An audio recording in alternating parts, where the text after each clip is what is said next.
The Signal Oil Program, The Whistler.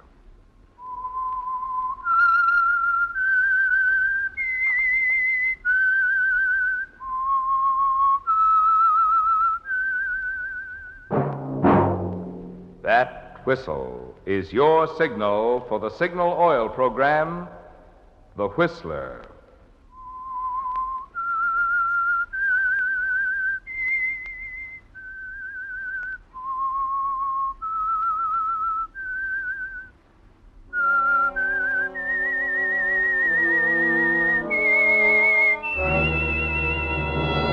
I am the Whistler, and I know many things, for I walk by night. I know many strange tales hidden in the hearts of men and women who have stepped into the shadows. Yes, I know the nameless terrors of which they dare not speak.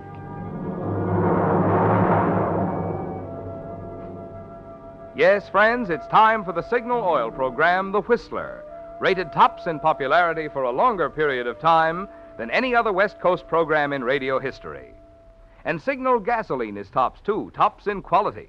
It takes extra quality, you know, to give you extra mileage. And Signal is the famous Go Farther gasoline. So look for the Signal circle sign in yellow and black that identifies friendly dealer-owned Signal stations from Canada to Mexico. And now the Whistler's strange story, Concerto of Death.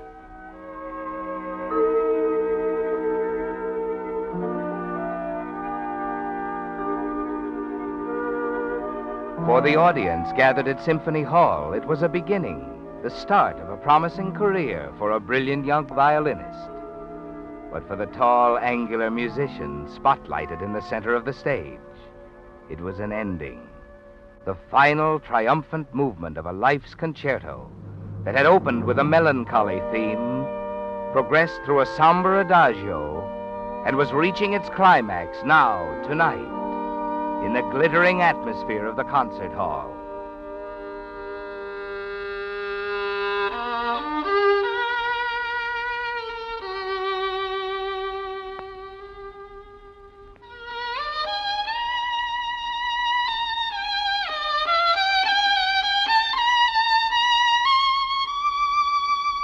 Yes, Victor Carroll, American violinist, was making his debut. But the theme that had run through his entire life's concerto had its beginning many months before. In Italy, after the end of the war, in a tiny, austere cottage that clung to the terraced hillside above a war-weary village. It began with American Sergeant Victor Carroll and an old Italian named Lavertu. And so you have come, my boy, to tell me you are leaving Italy. I'm afraid so, Maestro. Our orders came through this morning. We're sailing at dawn. See, I have expected it. But now that it comes, it is no less sad. I will miss you, Victor. These talks we have had, hearing you play. You know, you have a great talent, my son. A great talent for the violin. You really think so, Maestro?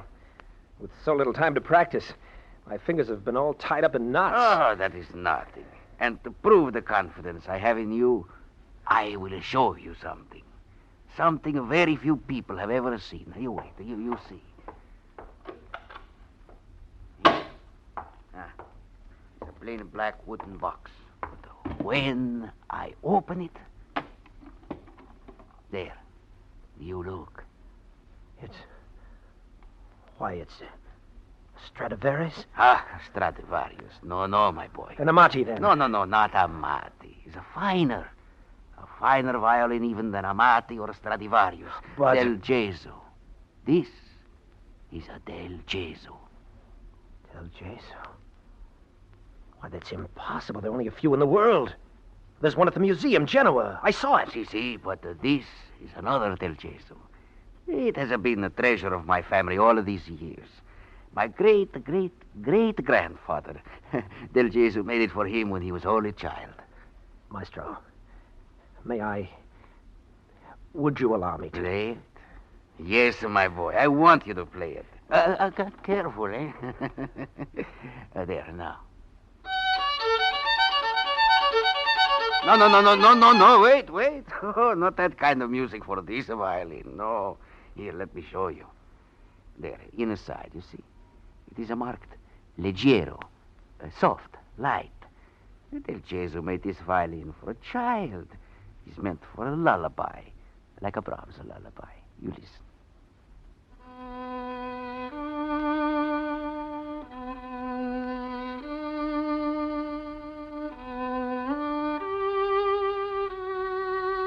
It's beautiful. Beautiful. With a violin like that, I could... You say something, my boy? Maestro, you have no family, no one close to you. You're very... Well, you don't have many years to live. The violin will be buried with me, if that is what you're thinking. But an instrument like that, beauty like that... Listen to me. Victor, I have thought of it many times.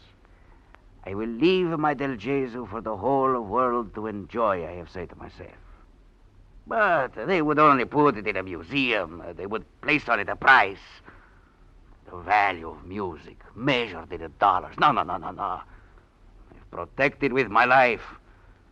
My Del Gesù will die with me. No. Victor, what is it? You look at The me. violin, it can't die with you. It mustn't. I think I should not have shown you the Del Gesù. Victor! You're right, Maestro. You shouldn't have shown it to me.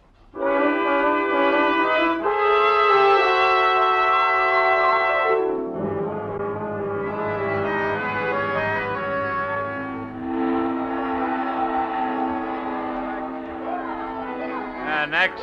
Drexel Roger, Private 359423336. Any perfume, silk, jewelry, furs? Nope. Okay. Next. Carol Victor, Sergeant, 347-20170. Any perfume, silk, jewelry, or furs? No. Okay. No, wait. Yeah? What's that in that old black box? Just a violin? A fiddle? Yeah, a fiddle. You guys will pick up the darndest junk. Okay, go, boy.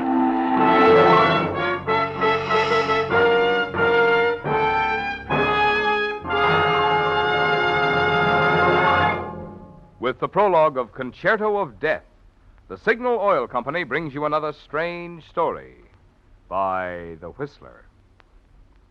Friends, you've been hearing a lot about improved tires, but tonight I want to tell you about a completely new type tire, just announced this month in the Saturday Evening Post, and now at your Signal dealers. It's the new 8-rib Super Deluxe tire by Lee of Conshohocken, a name famous for over 40 years for top quality. And believe me, you can actually see and feel the extra quality in this new Lee Super Deluxe tire. You can see the extra rubber in the broad, flat 8-rib tread that's packed with so much extra mileage, Lee gives you a 15-month guarantee against road hazards, plus a lifetime guarantee against defects. And you can feel the difference in quicker stopping and greater non-skid protection, in easier steering and turning, and the way they absorb road shocks. Oh, but here's the best part. These new Lee Super Deluxe tires not only cost nothing extra, but right now, Signal dealers are offering special trade-in allowances plus liberal credit terms. That's why any way you look at it, for quality or value, your best tire buy today is the new 8-rib Super Deluxe Lee tire at Signal service stations. And now, back to the Whistler.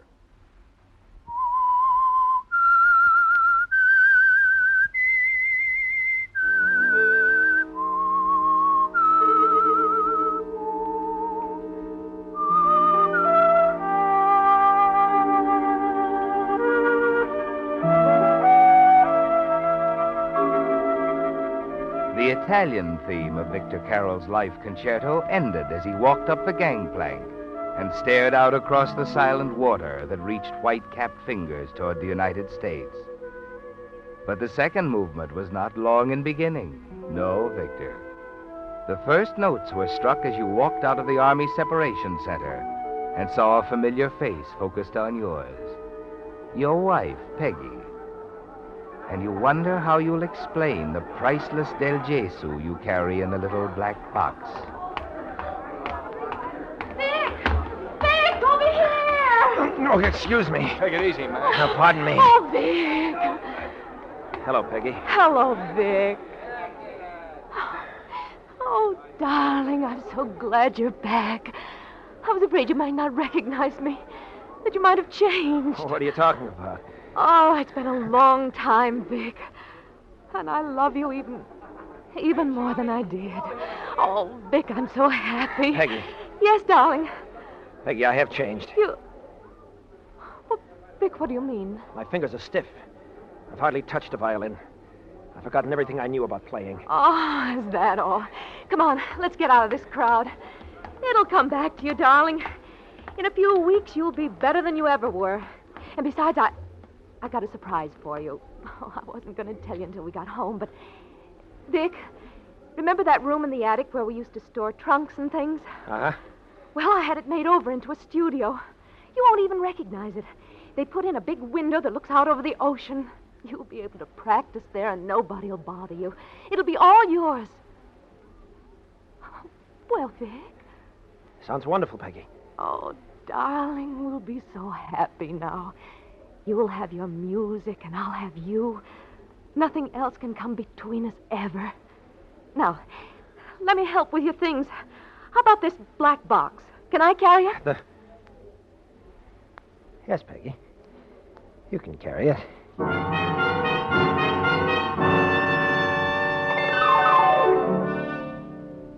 You follow her to the car, still feeling like a stranger somehow, still wondering how much you can tell her, if anything. Outside, pulling away from the curb, you happen to glance back. A dark little man in a striped suit and crushed felt hat is looking after you, staring curiously.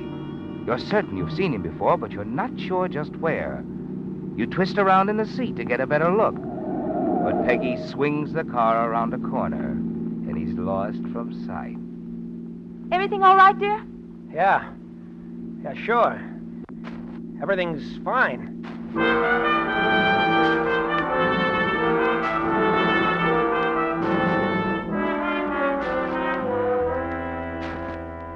But Peggy, after all, Vic's been home over 3 weeks now.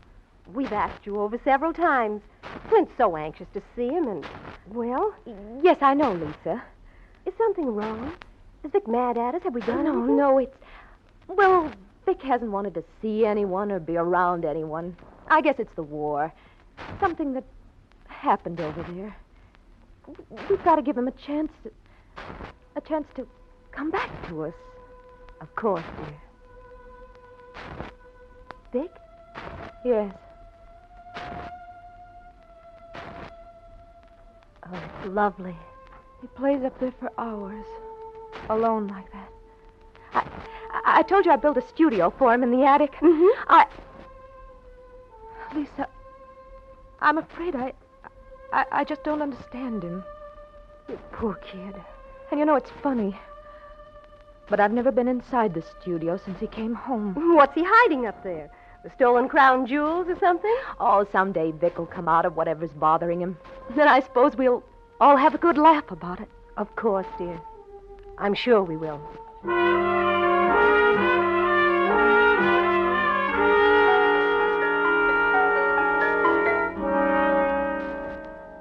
Morning, Peggy. Oh, hello, Vic. What are you doing? Oh, just looking through this photograph album you brought back. Who are these people here? Oh, people from the village. They loved having their pictures taken. The girls are rather attractive, aren't they? Yeah, I guess so. This one here next to you. She's very pretty. What's her name? Oh, I forget. Amelia, Nella, I don't know why. Oh, nothing. Vic, you practiced late last night. Yes, I did work late. I waited for you till 3 this morning. Vic, won't you give up your music for a while, a few days, take a vacation? We could go away for a while. Why don't you ask me to die? Is your violin that important to you? I haven't told you, Peggy. But I've been practicing for something very special. Not that I had much hope. Every violinist in town has been after it. After what, Vic?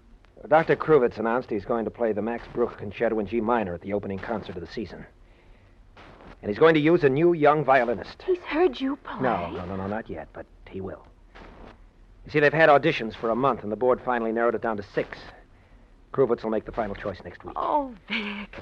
Then that's why you've been shutting yourself up, practicing so hard. Oh, he'll pick you, I know. Listening to you last night, well, it was so beautiful that I almost couldn't believe it. You know, Vic, the music sounds different when you're upstairs. As if there was something or someone... Vic. Yes? Was there someone else? A girl in Italy? Someone you remember? Someone you played to at night there in the attic?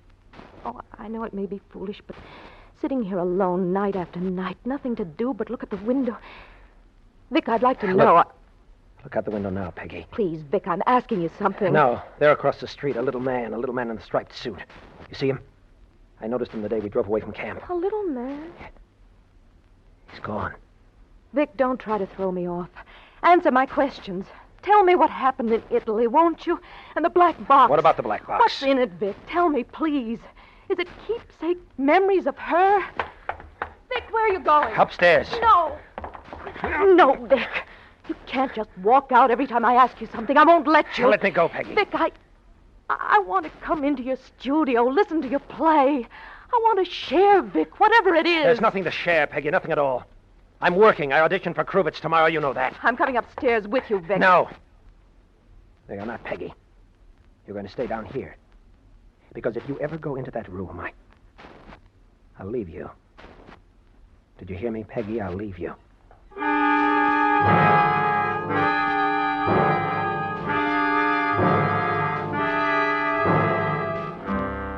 It's the next day that you've been waiting for, isn't it, Victor? The day when you and a handful of others assemble in an empty, half-darkened auditorium.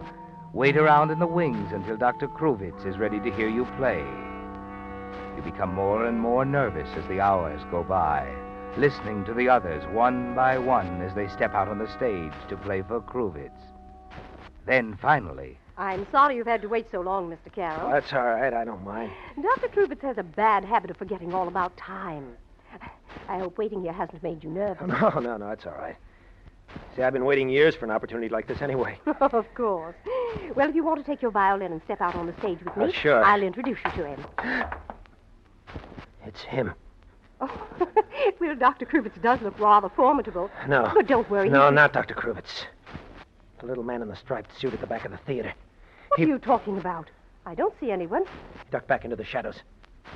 I'm sorry, I can't stay. I can't. Mr. Carroll!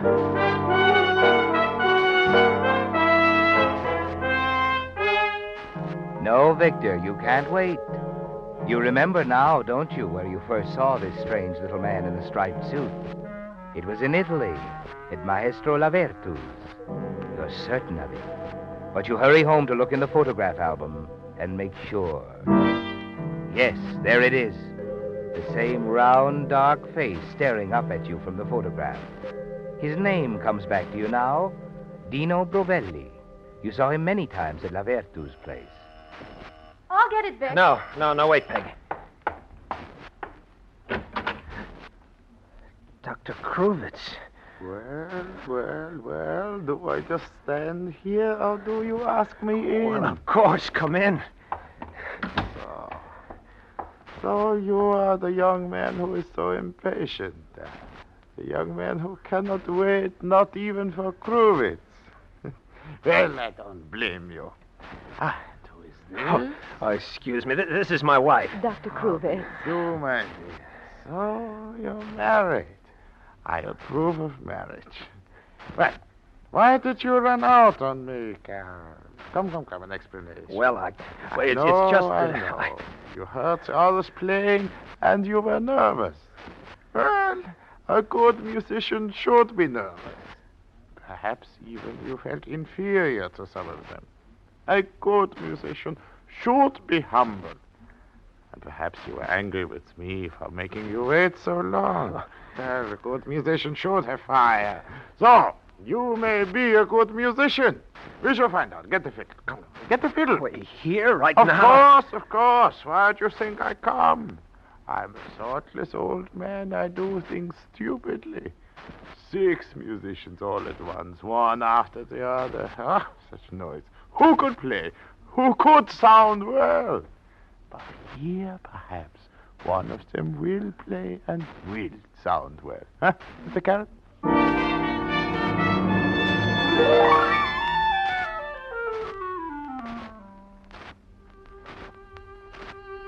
do play well, don't you, Victor, in spite of the fear in your heart? Yes, and Kruvitz listens carefully. Occasionally a frown crosses his face, but the greater part of the time his head bobs up and down in silent approval. He seems impressed, yet you can't be certain, and you wonder what the final decision will be. Then the following morning you're summoned to his office. As you enter, Dr. Kruvitz is standing by the window, his hands clasped behind him. After what seems like an eternity, he finally turns, peers at you over his glasses. Oh, so? You did not bring the fiddle, no? Well, you see, your secretary We should didn't not tell me waste that. a minute, a single moment. The concert is only a week away. We must begin rehearsals as soon as possible. Rehearsals? Victor. You mean Of course, yes. I have decided, my boy, that you shall play the concerts. What have you to say to that? Well, don't try, I know. Your heart is pounding so in your throat you cannot speak. Your knees are shaking. You want to run. Run to your wife. Tell her, huh? Yes, I know. Well, Dr. Kruvitz, I don't know how to Go, thank I'll you. give you 1 hour. Tell your wife, then we begin the rehearsal. All right, sir. And one more thing. Yes. The fiddle, yours, a good instrument, yes, but perhaps we should try to borrow something else for the concert. Not a Stradivarius, but a Ruggieri. Well, that won't be necessary. I have a friend. He has a very fine violin. Good. For this concert, the best violin we can get.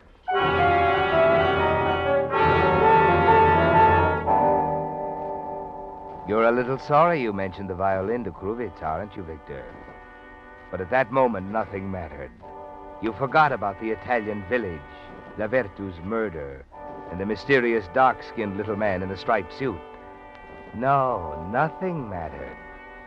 You had been selected by Dr. Kruvitz to play the concert. But now you're afraid to bring the Del Gesù around to the studio. And in the days that follow, the endless hours of rehearsal, you stall off Dr. Kruvitz. You make excuses. Your friend is out of town. Then, on the day of the concert, after a late afternoon rehearsal, you return home to pick up the Del Gesù. Quickly, you start up the stairs. You stop suddenly on the first landing. Someone is moving around in your studio. Peggy. Yes, perhaps she isn't spending the afternoon with the Presbys after all. Peg, I warned you not to... Good afternoon, Signora Carl. Standing in the middle of the room is the small, heavy-set man in a striped suit. At his feet, the black box open. And on the table is the Del Gesù. What are you doing here? I was curious, Signor. Now that I have found what I was looking for, well, we have much to talk about, no? You shouldn't have come after me, you know. That was a bad mistake. One moment. I killed once for this violin. I won't hesitate to kill Signor, again. I warn you. Do not come closer. I won't hesitate to kill again. Ah!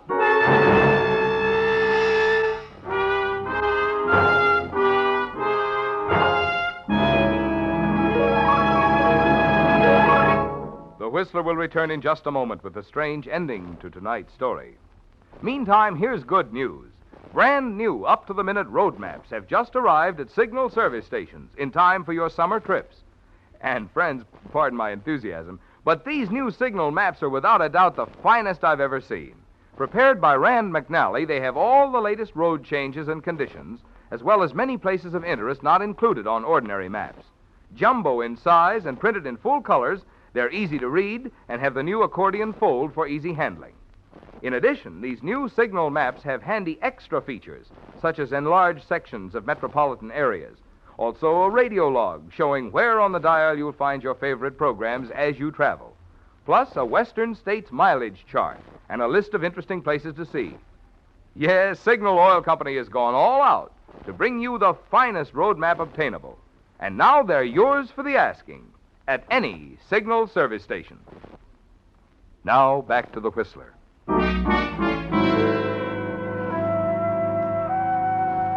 The final movement of Victor Carroll's Life Concerto was coming to a magnificent climax that night at Symphony Hall. The final triumphant movement of a concerto of death. The first movement had begun in Italy 6 months ago, had ended with the death of Lavertu. The second movement had also ended with the murder of Dino Brovelli. And 2 hours later, Victor Carroll stands spotlighted on center stage.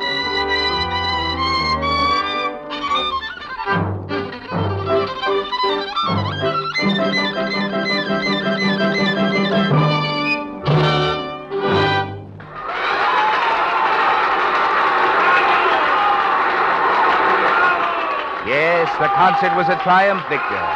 But as you stand there taking your bows, you're thinking of the small, heavy-set man in the striped suit who is sprawled out on the floor of your attic studio with a bullet in his heart and thinking how to get rid of him.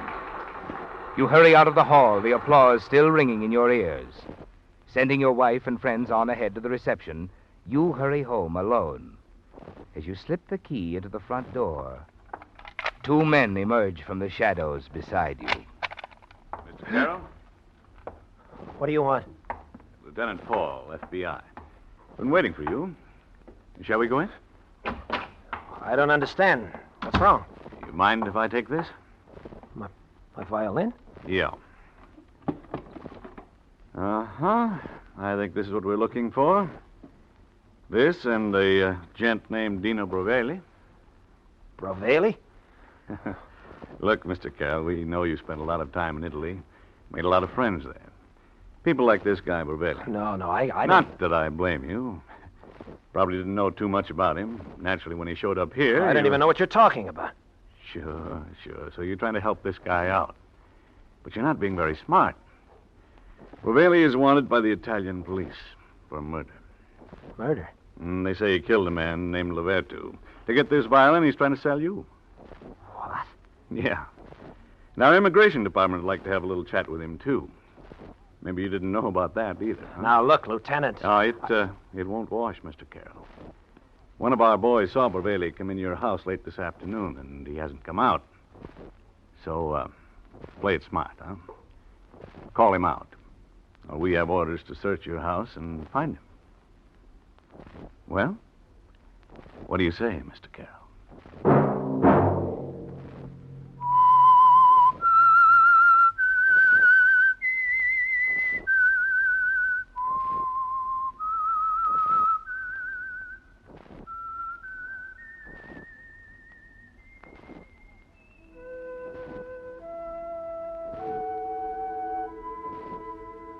Let that whistle be your signal for the Signal Oil program, The Whistler, each Wednesday night at this same time. Brought to you by the Signal Oil Company, marketers of Signal gasoline and motor oil and fine quality automobile accessories. Signal has asked me to remind you, to get the most driving pleasure, drive at sensible speeds, be courteous, and obey traffic regulations. It may save a life, possibly your own.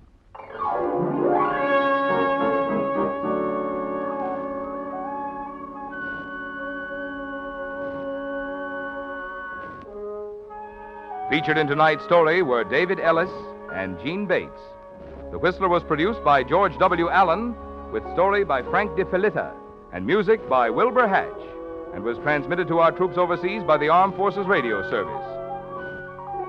Next Wednesday, for a full hour of mystery over most of these stations, tune in a half hour earlier. Enjoy The Saint as well as The Whistler. This is Marvin Miller speaking. This is CBS, where 99 million people gather every week, the Columbia Broadcasting System.